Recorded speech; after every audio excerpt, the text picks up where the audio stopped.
समीर कुमार महंती। चलिए, आपका समय समाप्त। समीर कुमार महंती।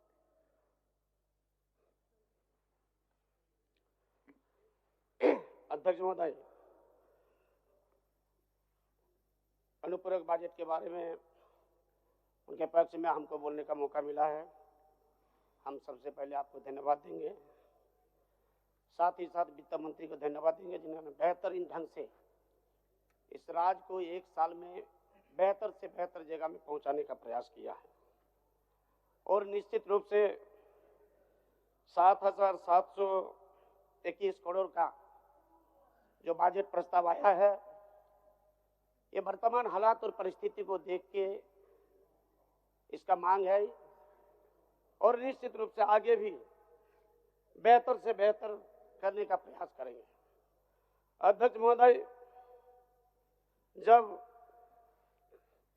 हम इस देश के परिणाम पैमाने में विचार करते हैं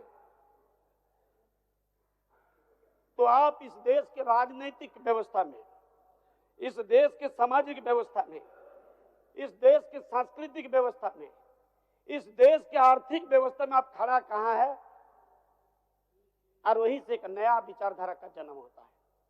मेरा इतिहास क्या है, मेरा धर्म क्या है, मेरा संस्कृति क्या है, मेरा दर्शन क्या है, मेरा तर्क क्या है और विज्ञान हमको कहां ले जाके पहुंचाया, इस पर भी विचार करने का जरूरत है। 1947 में देश को आजादी मिला और 1950 में संविधान सभा का गठन हुआ और संविधान पास हुआ। और ऐसे समय पूरे देश ने सोचा कि सदियों से जो जात पात का, ऊंच नीच का, हिंदू मुस्लिम का, मंदिर मस्जिद का लड़ाई चल रहा, हजारों साल का अंत हुआ जहां पर संविधान ने ब्राह्मण को और एक शूद्र को एक जगह पर खड़ा किया, ब्राह्मण और हरिजन को खड़ा किया। लेकिन बड़ी तकलीफ होता है महोदय कि 11 साल के कार्यकाल में भारतीय जनता पार्टी इस देश को कहां ले जाना चाहता है। ये 11 साल में फिर से ये धर्म के नाम में, जाति के नाम में, ऊंच नीच के नाम में फिर से भेदभाव करने का प्रयास किया और भेदभाव करके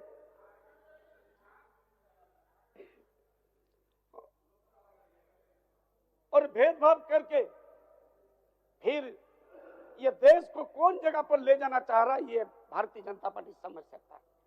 इसीलिए कहते हैं कि जो हर जालिम से टकराएगा उसे आंधी बनाऊंगा। नया अंग्रेज आया है, नया गांधी बनाऊंगा। आज आपको पता चलना चाहिए, इस तरफ का एक तरफ जहां पर पड़ोसी देश चाइना मच्छर के आकार का स्पाई कैमरा बना दिया है, उड़ने जैसा ड्रोन कैमरा बना दिया ताकि नीचे से देखने से लगेगा कि कौवा उड़ रहा है। होटल में वेटर का काम आपका रोबोट कर रहा है और दूसरी तरफ हमारे देश का प्रधानमंत्री अगड़ी पिछड़ी, ऊंच नीच, हिंदू मुस्लिम, मंदिर मस्जिद का लड़ाई कर रहा। आज तकलीफ होता है महोदय कि क्यों इतना अन्याय कर रहे। इसीलिए हम आपको कहेंगे कि हम पिछले दिन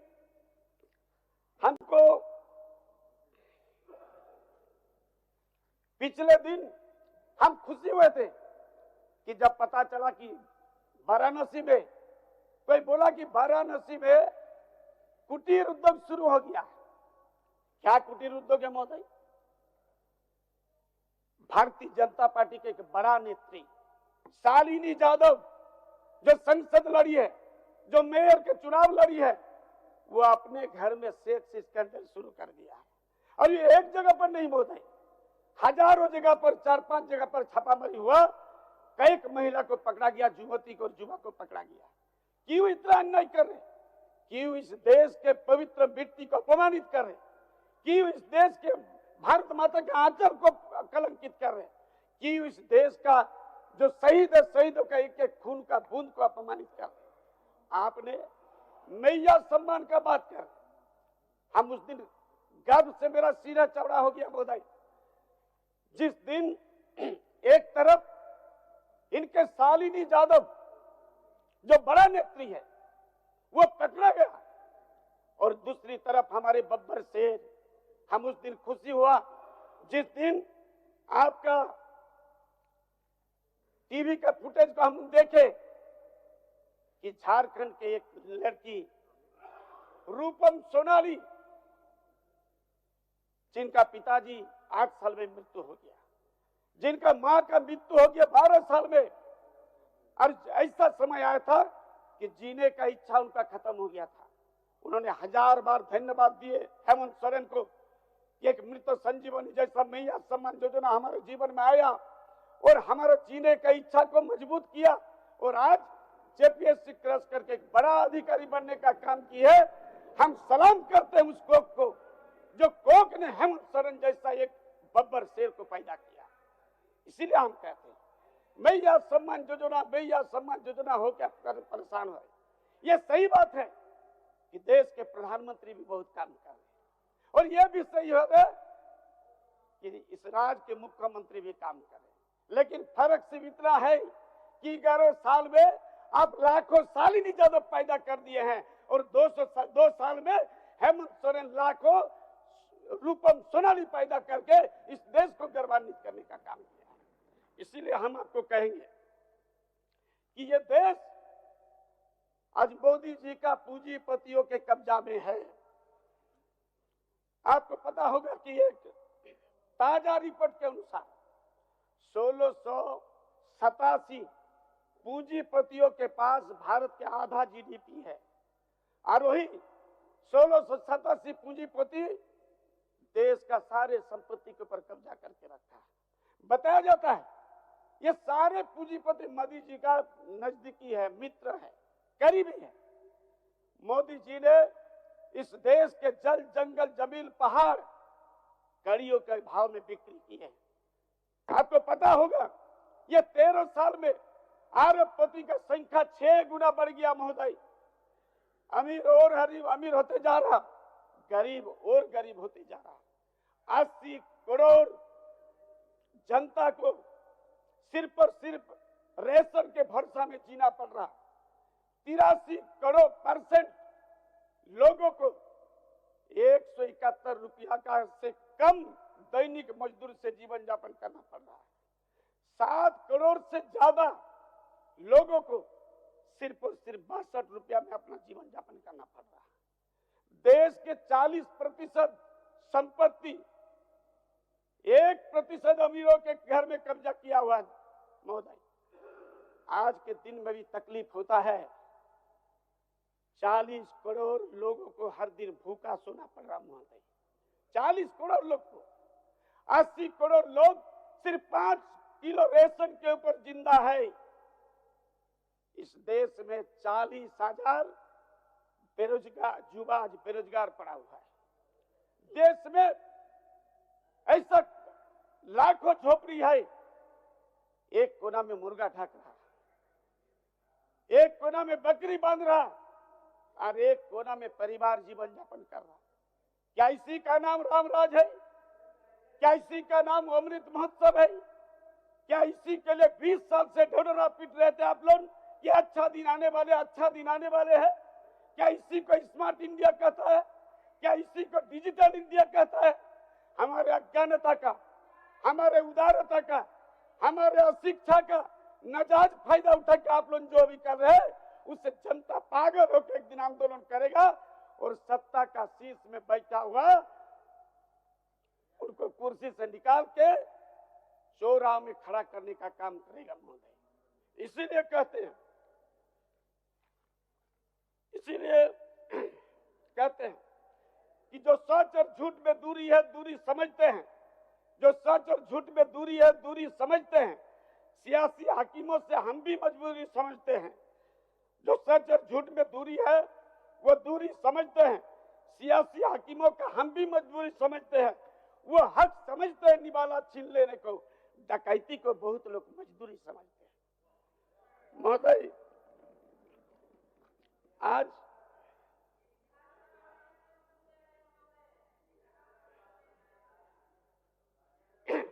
दार्शनिकता के साथ देश के हाव भाव के बारे में बता रहे हैं, अपने अनुभव से बता रहे हैं। होगा कलेक्शन उनके पास। बोलिए। महोदय, आज से 2500 साल पहले the great philosopher of Europe अरस्तु ने बोले थे कि राजनीति केवल सिर्फ और सिर्फ सत्ता हासिल करने के लिए नहीं, बल्कि हर व्यक्ति को सुख, शांति, सुकून से और खुशी से जीने के लिए, और वह अपना पूरी ताकत के साथ अपना क्षमता तक पहुंच सके। लेकिन आज यह बीजेपी सरकार ये 11 साल में देश को पहुंचा दिया है कहां पर? यह प्रमाण कर दिया है कि राजनीति सिर्फ सत्ता के लिए है। सत्ता तक ही हम जाएंगे, सत्ता हासिल करने के लिए हम कुछ भी करने के लिए तैयार है।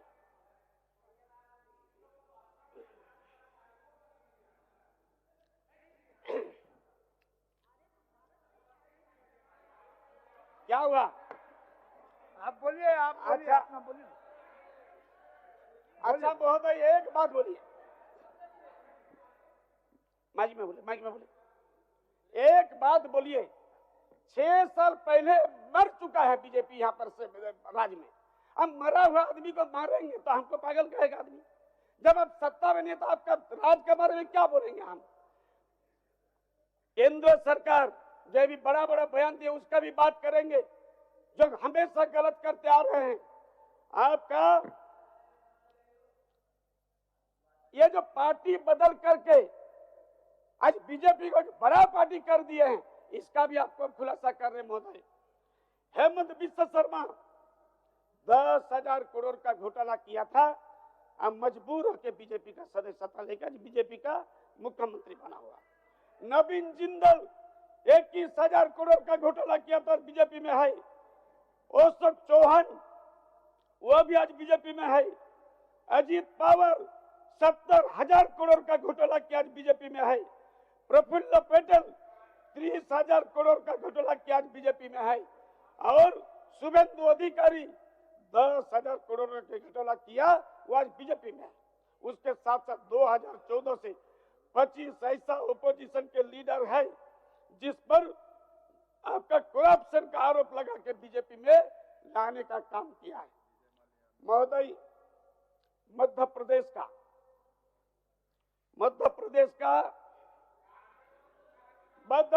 का मनोज परमार और उनका धर्म पत्नी नेहा परमार, उनको इतना अत्याचार किया ईडी जो सुसाइड करने के बाद द्वारा लिख के गया है कि बीजेपी का अत्याचार से, सीडी का अभिषेक का अत्याचार से हम सुसाइड कर, दोनों पति पत्नी सुसाइड कर लिया।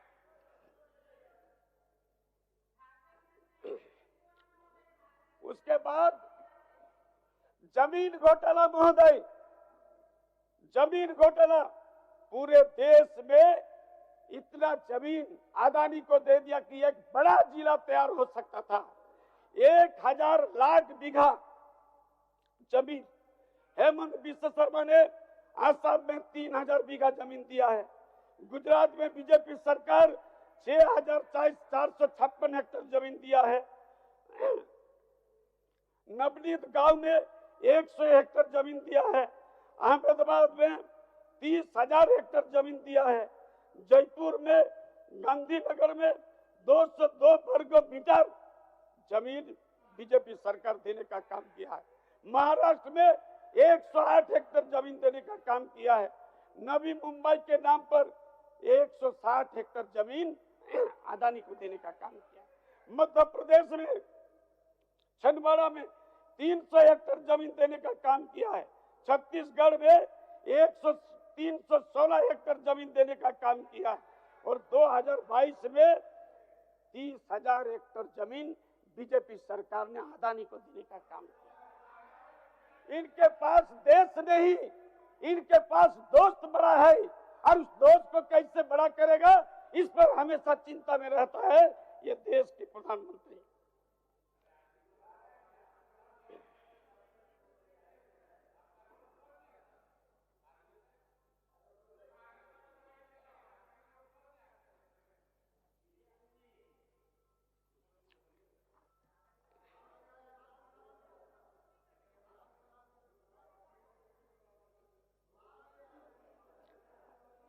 अब मोदी जी का घोटाला। सुनते रहिए, क्या घोटाला है? मोदी सरकार के घोटाला। मध्य प्रदेश में बेपम घोटाला, उसके बाद 21,000 करोड़ का राफेल डील का घोटाला, उसके बाद 6,000 करोड़ का पीएमसी बैंक घोटाला, उसके बाद नीरव मोदी द्वारा किया गया पीएनबी घोटाला 1,000 करोड़ का। मोदी के मित्र मेहुल चोकसी, उसका एक घोटाला है।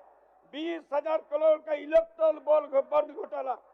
उसके बाद कोरोना काल में 10,000 करोड़ का पीएम केयर फंड का घोटाला किया है।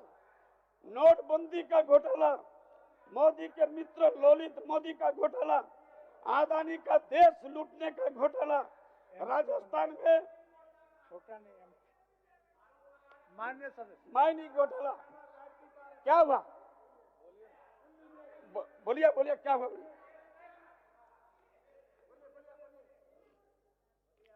ऐसे करके घोटाला करके ये देश को बर्बाद के रास्ते में लेकर चला गया।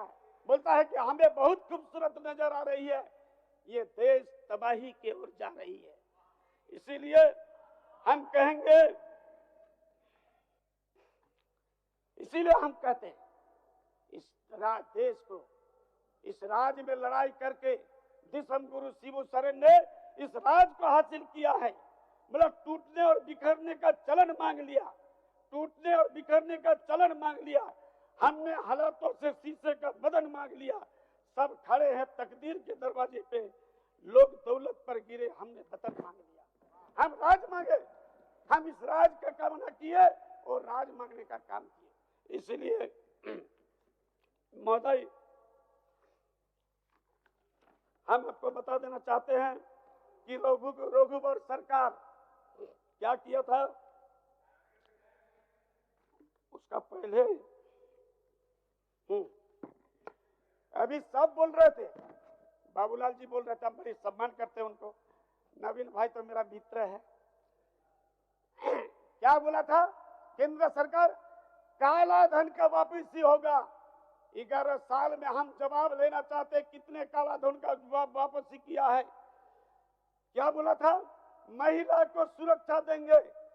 चले जाइए मणिपुर, महिला को कितना सुरक्षा दिया देख ले। हाँ, शालिनी यादव को सुरक्षा इन लोग का था, ये पूरा पेपर में हम देखे कि शालिनी यादव को सुरक्षा था। 2 करोड़ युवा को नौकरी देने का वादा किया था, एक भी युवा को नौकरी नहीं। हम धन्यवाद देंगे इस राज्य के बब्बर शेर को, जिन्होंने 1 साल के अंदर करीब 26,000 से ज्यादा युवा को रोजगार देके ये प्रमाण कर दिया है कि हम इस राज्य के लिए कितना चिंतित है। उसके बाद किसानों का बोला, किसानों का रोजगार को दुगना बना देंगे। आज पता चलना चाहिए, हर मिनट में 3 किसान किसी कार्य छोड़ रहा, हर साल में 12,000 किसान आत्महत्या कर रहा, जिसमें हमारे झारखंड का भी है। क्या यही बढ़ाने के लिए, इसी के लिए हमने इसे समर्थन दिए थे। उसके साथ साथ भ्रष्टाचार का तो आपको बोल दिए, बनारस का भी आपको बोल दिए। 17 लाख करके हर खाता में भेजने का बात किया था। कितना? 15 लाख, 15 से 17 लाख, 1700 भी नहीं दिया। लेकिन अगर छात्र का बात करें, हाँ, हम सवाल करेंगे बीजेपी से, हम इसे सवाल करेंगे कि पूरे देश में, बिहार में, उड़ीसा में, आंध्र प्रदेश में, मध्य प्रदेश में, बंगाल में अगर प्रधानमंत्री आवास दिया जा रहा था तो झारखंड को क्यों इससे वंचित किया गया था? क्यों झारखंड में आज आवास देने का जरूरत पड़ा? वह इसलिए कि जिस समय पूरा दुनिया उपहास करता था इस देश को कि भारत में परमाणु बम नहीं है। हम गर्व करते हैं कि 98 में यही झारखंड माता का कोख से जादू घोड़ा का यूरेनियम से परमाणु बम बना और 98 में पोखरण विस्फोरण करके देश नहीं विदेश के अमेरिका जैसा धनी संपन्न देश को भी चुनौती दिया। उस समय तत्कालीन प्रधानमंत्री अटल बिहारी वाजपेयी कि आज अमेरिका जहां पर है भारत भी वहां पर है, आज भारत कोई अंश में कम नहीं है। क्या इसी कारण से हमको सजा मिला था? क्या इसी कारण से हमको आवाज से वंचित किया गया था? आप स्टूडेंट का बात करते हैं, स्टूडेंट के जगह पर आप पैसा नहीं दे रहे हमको। इतने असहयोग के बाद भी हमारी सरकार बब्बर शेर बेहतर ढंग से इस राज्य को चलाने का काम कर रहा, हम धन्यवाद देंगे उनको। अभी अभी पता चला पंचायती राज विभाग में 2736 करोड़ रुपया बकाया रखे हैं। उसके साथ साथ ग्रामीण विकास 730 करोड़ रुपया बाकी रखा है। क्यों इतना अन्याय कर रहे हैं? क्यों इस राज्य के प्रति अन्याय कर रहे हैं? किस इस राज्य के किसान के प्रति, मजदूर के प्रति, दलित, पीड़ित, शोषित, अवहेलित, उपेक्षित, लांछित, वंचित के प्रति अन्याय कर रहे हैं? इसीलिए हम कहते हैं कि आप हमको सहयोग करिए। अगर राज्य को बेहतर ढंग से चलाना है, हमारा संकल्प है। ये राज्य के मुख्यमंत्री का संकल्प सिर्फ इतना नहीं कि हम इसी का विकास करेंगे, बल्कि ये देश के पैमाने में सर्वश्रेष्ठ राज्य कैसे बनाएंगे, इस पर हमारे मुख्यमंत्री संकल्प लिया और हमने करके प्रमाण करके दिखा देंगे कि भारतवर्ष के सर्वोत्तम राज्य एक दिन झारखंड बनेगा। क्या बोल रहे हैं?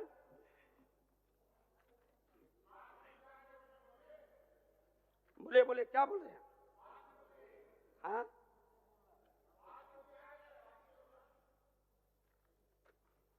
रुकिए रुकिए। माननीय सदस्य, इसलिए हम कहेंगे महोदय कि निश्चित रूप से ये राज्य प्रगति की ओर जा रहा है और हम कहेंगे विपक्ष को भी आप सहयोग करिए हमको, और हमारा जो बकाया राशि है उसको दिलवाने का कृपा करिए, तो बेहतर ढंग से इस राज्य को चलाने का काम करेंगे। माननीय महोदय, आपने हमको समय दिए, हमारे लोकल कुछ था हम उसको कहाँ रख दिए। इसी आशीर्वचन के साथ मैं अपना वाणी को विराम देता हूँ। सबको जोहार, नमस्कार, धन्यवाद। माननीय सदस्य सीपी सिंह जी, माननीय